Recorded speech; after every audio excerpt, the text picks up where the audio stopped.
जंग को रुकवाने के लिए, जंग बंदी के लिए। বাংলাদেশের আকাশসীমায় নিঃশব্দে প্রবেশ করেছে এক ভয়ঙ্কর শিকারী।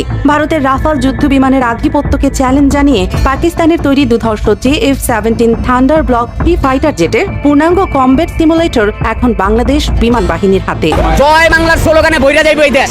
আওয়ামী লীগ 100তে 100 আইব। আওয়ামী লীগের ঠেকানোর লোক আল্লাহ ছাড়া কেউই নাই। শেখ হাসিনা ভয় নাই, রাজপথ ছাড়ি নাই, এই স্লোগান প্রমাণ করে যে শেখ হাসিনার জন্য তারা যে কোনো কাজ করতে প্রস্তুত।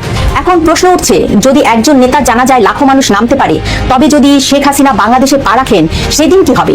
বুঝে গেছে জনগণ শেখ হাসিনাই প্রয়োজন। ধানমন্ডিতে লাঠিসোঁটা হাতে এবার আওয়ামী লীগ ও ছাত্রলীগের নেতা কর্মীদের স্মরণকালের বিশাল বিক্ষোভ মিছিল। আওয়ামী লীগকে কখনো দমিয়ে রাখা যায় না।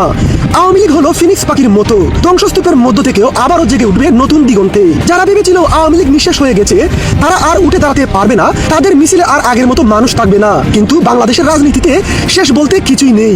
আবারও নতুন গল্পের শুরু হয়। সারা দেশব্যাপী একের পর এক সফল মিছিল করে দেখিয়ে দিচ্ছে আওয়ামী লীগ ও তার অঙ্গ সংগঠনের নেতাকর্মীরা। প্রিয় দর্শক, ব্রেকিং নিউজ এইমাত্র পাওয়া সংবাদে স্বাগত। দর্শক, বাংলাদেশের হাতে JF-170 থান্ডার, এটা কি কোনো সংকেত? বাংলাদেশের আকাশে অত্যাধুনিক যুদ্ধ বিমানের মহড়া, নয়াদিল্লির ঘুম হারাম করে দিল তারেক সরকার। দর্শক, কি রয়েছে এই যুদ্ধ বিমানে তা জানতে চ্যানেলটা সাবস্ক্রাইব করে সঙ্গে থাকুন। অন্যদিকে আওয়ামী লীগের কপাল খুলতে শুরু করেছে। দর্শক, সংবাদের থাম্বনেল এবং শিরোনাম দেখে বুঝতে পারছেন আজকের সংবাদটা খুবই গুরুত্বপূর্ণ, তাই চ্যানেলটা সাবস্ক্রাইব করে আমাদের সঙ্গে থাকুন। সংবাদের বাকি অংশ দেখতে আমরা সরাসরি চলে যাব স্ক্রিনের পর্দায়। প্রতিরক্ষা সংবাদ মাধ্যম ডিফেন্স সিকিউরিটি এশিয়া স্পষ্ট করে বলছে, এটি কোনো সাধারণ উপহার নয়, এটি একটি সুনিশ্চিত সংকেত যে বাংলাদেশের আকাশপথ এখন আর কোনো একক শক্তির দখলে থাকবে না।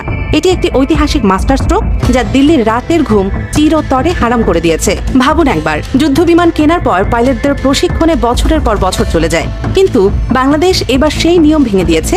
আসল JF-17 থান্ডার ব্লক 3 বিমানগুলো এখনো দেশের মাটি স্পর্শ করেনি, অথচ তাদের যুদ্ধের চূড়ান্ত প্রস্তুতি ইতিমধ্যে শুরু হয়ে গেছে এই অত্যাধুনিক সিমুলেটরের মাধ্যমে। পাইলটরা এখনই radar jamming, target locking, missile নিক্ষেপ এবং ইলেকট্রনিক ওয়ারফেয়ার প্রতিটি ধাপ নিখুঁতভাবে রপ্ত করছেন।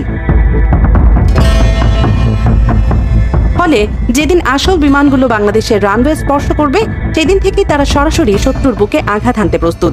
কোনো প্রস্তুতির ফাঁক নেই, কোনো সময় নষ্ট নেই, শুধু অপ্রতিরোধ্য আক্রমণের প্রস্তুতি। এই সিমুলেটরের আগমন শুধু একটি প্রযুক্তিগত অগ্রগতি নয়, এটি বাংলাদেশের সামরিক কৌশলের এক অসাধারণ দূরদর্শিতার প্রমাণ। আধুনিক সামরিক ইতিহাসে এমন আগ্রাসী পূর্ব প্রস্তুতি খুব কমই দেখা গেছে। ভারতের রাফাল যুদ্ধ বিমান আকাশে আধিপত্য বিস্তারের যে স্বপ্ন দেখছিল, বাংলাদেশের এই পদক্ষেপ সেই স্বপ্নকে ধূলিসাৎ করে দিয়েছে। এখন আর বাংলাদেশের আকাশ কোনো অবৈধ অনুপ্রবেশের জন্য উন্মুক্ত নয়, এটি এখন এক দুর্ভেদ্য দুর্গ। JF-17 থান্ডার ব্লক 3 এই 4.5 প্রজন্মের ফাইটার জেটের ক্ষমতা অসাধারণ। এতে বসানো হয়েছে active electrically scanned arrow radar.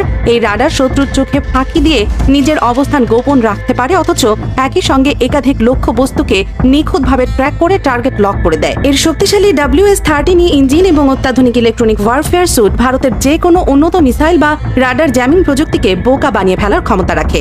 আকাশে উঠতে উঠতে এটি শত্রুর সমস্ত যোগাযোগ ব্যবস্থাকে অন্ধ করে দিতে পারে। রাফালের যে সেন্সর ফিউশন নিয়ে ভারত এত গর্ব করে, JF-17 ব্লক 3 এভিনিউজ সিস্টেম সেটিকে নিমেষে অকেজো করে দিতে সক্ষম।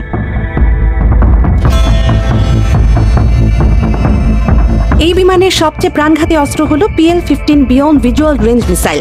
আধুনিক যুদ্ধে মুখোমুখি লড়াইয়ের কোনো সুযোগ নেই, যে আগে শত্রুকে দেখতে পাবে সেই আগে আঘাত হানবে। PL-15 এর পাল্লা এতটাই বিপুল যে ভারতের রাফাল বা সুখী ফাইটারগুলো বাংলাদেশের সীমান্তের কাছে আসার আগেই রাডারে লক হয়ে যাবে। পাইলটরা নিজের চোখে কিছু দেখার আগেই তাদের দিকে ছুটে আসবে নিশ্চিত মৃত্যু। মাঝ আকাশে শত্রু ছাই হয়ে যাবে কোনো সতর্কতা ছাড়াই। এই দূরপাল্লার আক্রমণ ক্ষমতা বাংলাদেশ বিমান বাহিনীকে এক অনন্য উচ্চতায় নিয়ে গেছে। বঙ্গোপসাগরে বিস্তীর্ণ জলরাশিতে ভারতীয় নৌবাহিনীর যে কোনো অযাচিত অনুপ্রবেশ এই ফাইটার জেট এক মুহূর্তে রুখে দেবে। মেরিটাইম স্ট্রাইকের জন্য এর বহুমুখী আক্রমণ সমন্বয় ব্যবস্থা পুরোপুরি প্রস্তুত। আকাশের শ্রেষ্ঠত্ব বজায় রাখার পাশাপাশি সমুদ্রের শত্রু রণতরীতে আঘাত হানার ক্ষমতা এর অসাধারণ। ইলেকট্রোম্যাগনেটিক স্পেকট্রামে আধিপত্য ধরে রেখে দ্রুত গতির বাধা দানের জন্য এর ক্রু প্রস্তুত। সাগরের উপর দিয়ে ধেয়ে আসা যে কোনো হুমকিকে ছিন্ন ভিন্ন করে দেওয়ার ক্ষমতা এই বিমানকে এক ভয়াবহ মৃত্যু ফাঁদে পরিণত করেছে।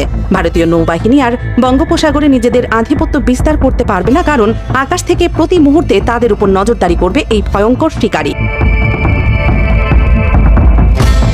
এই মহাযজ্ঞের পেছনে রয়েছে বাংলাদেশ ও পাকিস্তানের সামরিক নেতৃত্বের অত্যন্ত সুপরিকল্পিত এবং নিবিড় সহযোগিতা। পাকিস্তান বিমান বাহিনীর operational deputy chief of air staff air vice marshal Aurangzeb আহমেদের নেতৃত্বে এক উচ্চ পর্যায়ের প্রতিনিধি দল ঢাকায় এসে সরাসরি এয়ার স্টাফ স্টক সম্পন্ন করেছেন। প্রতিনিধি দলে ছিলেন air commander Shah Khalid, Abdul Gafur Bajdur, group captain Mahmud Ali Khan এবং উইং কমান্ডার হাসান তারেক আজিজের মতো অভিজ্ঞ কর্মকর্তারা। এটি শুধু সৌজন্য সাক্ষাৎ ছিল না, এটি ছিল ভবিষ্যৎ যুদ্ধের রূপরেখা তৈরির এক ঐতিহাসিক বৈঠক। পরবর্তীতে পাকিস্তানের বিমান বাহিনী প্রধান air chief marshal Zaheer Ahmed Babar Sidhu এবং বাংলাদেশের বিমান বাহিনী প্রধান air chief marshal Hasan Mahmud খানের মধ্যকার বৈঠক এই প্রক্রিয়াকে চূড়ান্ত রূপ দিয়েছে। দুই দেশের সামরিক বাহিনী অত্যন্ত সতর্কতার সঙ্গে প্রতিটি ধাপ সম্পন্ন করেছে, যাতে বাইরের কোনো পরাশক্তি এই চুক্তিতে নাক গলাতে না পারে।